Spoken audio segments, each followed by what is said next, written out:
May bagong kainan dito sa may Mount Makiling na aming nakita sa Facebook.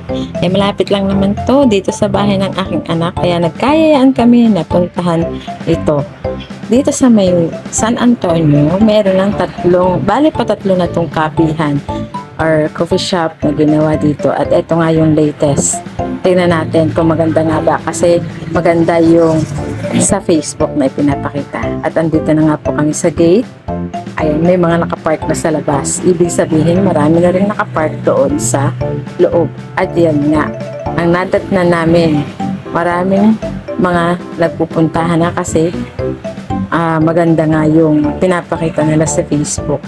Talaga namang maganda siya. Kasi mapuno. Kaso, eto yung problema pag bago pa lang opening. Ang dami na agad tao. Ayan, maganda. Magandang view. Maganda yung mga kubo-kubo nila. Kung saan kakakain. Mahangin pati.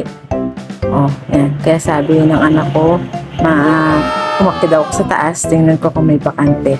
At dyan, wala rin po silang bakante dyan sa taas. Kaya nag-video-video na lang ako ng magandang view diyan. Kitang-kita yung sunset. Kaya maraming napunta kasi maganda nga yung view ng sunset.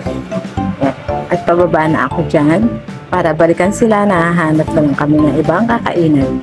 Pero talagang maganda yung lugar. Kaya lang, first opening ay marami nang tao. Kaya hindi na kami nakakain. Nag-enjoy na lang kami sa pagtingin sa paligid.